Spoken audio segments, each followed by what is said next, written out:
fait la saisie et elle a constaté qu'il y avait quelqu'un qui les prenait en photo. Selon le compte rendu du commandant de l'équipe, ils ont embarqué la personne jusqu'au camp. Effectivement, en regardant dans l'appareil photo, il y avait des images de leur opération qu'ils ont fait supprimer. L'intéressé les a vus au niveau d'Anukopé en train de faire la saisie. Il a commencé par faire son travail de journaliste. Il leur a même exhibé sa carte, mais ça ne les a pas empêchés de l'embarquer après l'avoir bousculé là-bas, après lui avoir donné quelques coups. Et arrivé à la gendarmerie, il a également été roué de coups. À un moment donné, peut-être pris de remords, ils lui ont demandé d'accepter le règlement de cet incident à l'amiable. Il leur a dit, vous n'allez pas me violenter et vouloir régler ce problème à l'amiable. Des mesures sont prises pour sanctionner les agents concernés et prendre en charge le journaliste en question. Actuellement, ils sont aux arrêts. Nous avons pris aussi l'engagement sur nous d'endosser tous les frais que peuvent générer les consultations et autres que le camarade a subi. Il n'a jamais été dit à qui que ce soit au cours d'une opération d'exercer des violences sur qui que ce soit. Le ministre de la Sécurité s'engage à une meilleure collaboration avec les médias. Ceux-ci, à leur tour, sont aussi appelés à exercer en toute responsabilité leur métier pour éviter les désagréments. Toujours selon le ministre, la première équipe de l'opération Entonnoir fonctionne à Lomé jusqu'à hauteur d'Atapané. Elle sera bientôt relayée par un second groupe dans le nord du pays. Et pendant ce temps, 3 autres ministres impliqués dans les actions du Programme national d'investissement agricole et de sécurité alimentaire PNIASA sont en tournée d'inspection dans le Grand Aune. Il s'agit bien évidemment du ministre Urhoku Ragadazi de l'Agriculture, mais aussi de ses collègues de l'équipement rural Bissoum Nabagou et de l'environnement André Johnson. Avec différents acteurs, ils ont procédé à l'évaluation de la campagne agricole 2013 qui s'achève. Désiré à l'œil. Un certain nombre de recommandations étaient formulées lors du lancement de la campagne agricole 2013 pour une parfaite réussite de la dite campagne. Outre ces recommandations, celle de la 3e mission de supervision conjointe de la Banque mondiale du FIDA était un levier sûr permettant au Programme national d'investissement agricole de sécurité alimentaire PNIASA de contribuer à booster l'agriculture togolaise. Aujourd'hui, le Programme national d'investissement agricole et de sécurité alimentaire, que nous appelons le PNIASA, est un programme qui dépasse le cadre d'un seul ministère. C'est un programme qui couvre tous les ministères qui sont impliqués dans le développement au niveau communautaire, au niveau rural et au niveau agricole. Nous sommes aujourd'hui dans une approche dynamique et voilà, c'est sur ces bases-là que nous allons évaluer qu'est-ce que nous avons pu faire avec toutes ces ressources qui ont été mobilisées par les autorités du pays pour lancer l'agriculture. La campagne agricole exercice 2013 tire à sa fin et un bilan s'impose afin de mieux organiser l'exercice 2014. Il est question de valider les résultats de la campagne. Donc par rapport aux actions qui ont été menées tout au long de 2013, le Togo a enregistré encore des excédents de production dans les filières vivrières, les céréales, les tubercules et les légumineuses. C'est vrai que nous avons eu quelques difficultés et cela est dû à la pluviométrie qui nous a faussé compagnie, donc ça a réduit considérablement à certains endroits les prévisions de production qui étaient faites. Mais de façon globale, nous couvrons la totalité des besoins alimentaires au point même de disposer des excédents commercialisés au niveau de la sous-région et même sur le plan international.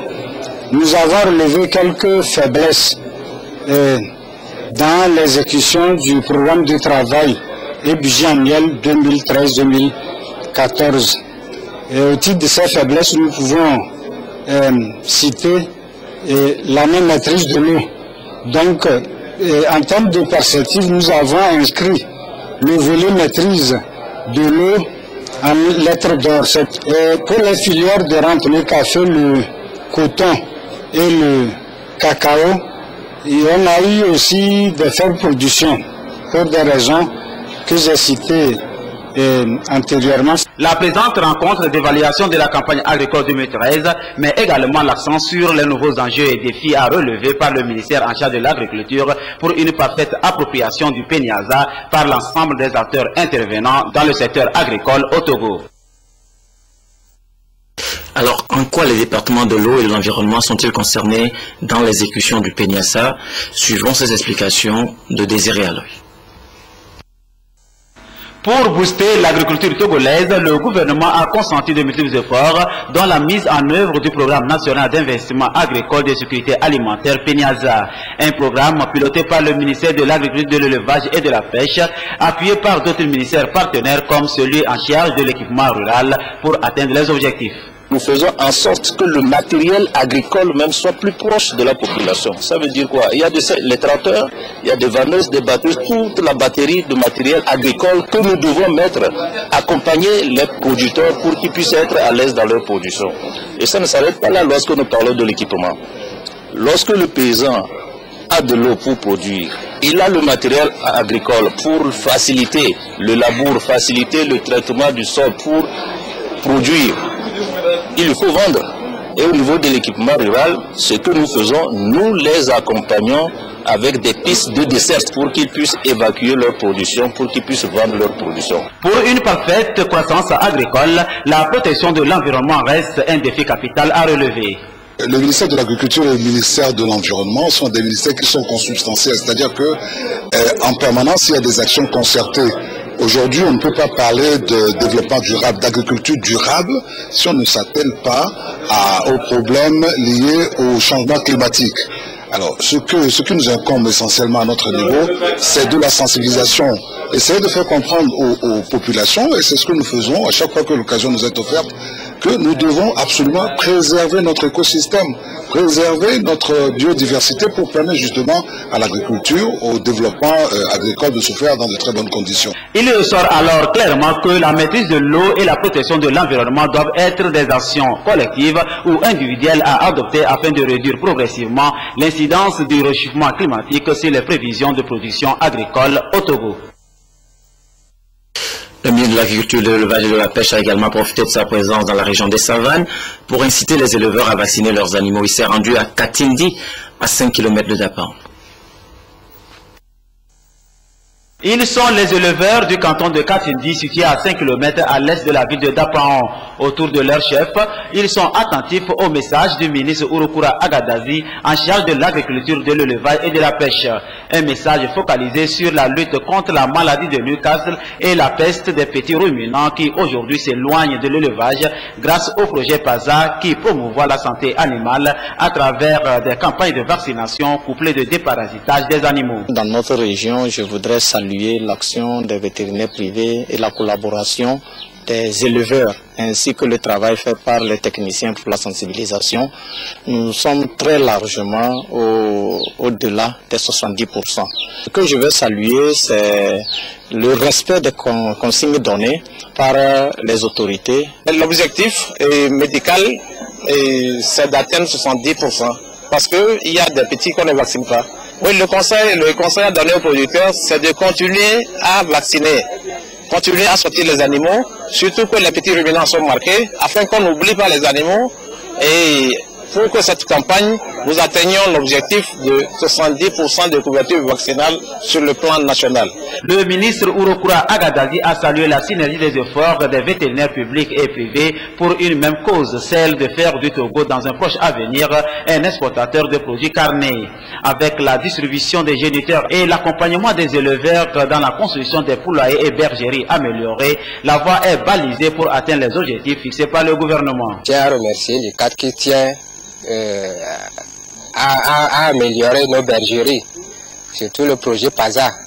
Comme le ministre lui-même est venu à voir comment j'ai construit la bergerie, tout le monde a vu que c'est petit par rapport à l'effectif qui est dedans.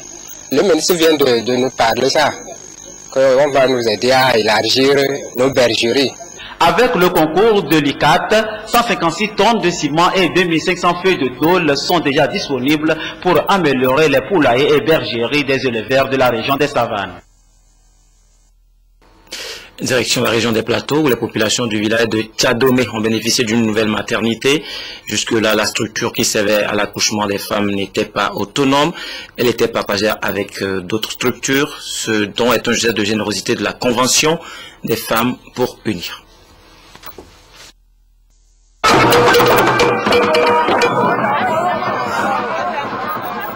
Tchadomé, village enclavé du canton de Kakpa, préfecture de Danyi. C'est la localité bénéficiaire de cette nouvelle maternité dotée d'équipements modernes. Le geste vient du président de la République à travers la Convention des femmes pour unir. Le don de cette maternité est un grand soulagement pour les populations. Le centre était collé à la médecine. Infirmier et l'accoucheuse partageaient le même centre.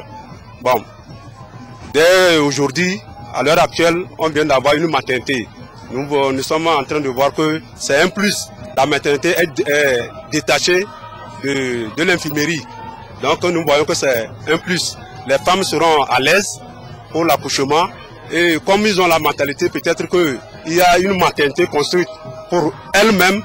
Je suis sûr qu'il y aura une influence. On ne veut plus avoir des accouchements à domicile. Aucune femme ne doit plus jamais mourir au Togo en donnant la vie. Tel est le cri de cœur du président de la République à l'endroit des femmes. Et la Convention des femmes pour unir œuvre ainsi à traduire dans les faits cette recommandation. Tchadomé, c'est un village qui est situé dans un endroit vraiment très accavé. Et comme vous le savez, ces femmes descendaient jusqu'à Palimé pour accoucher. Et il y en a qui accouchent en mi-chemin. Il y en a d'autres qui accouchent dans les maisons avec la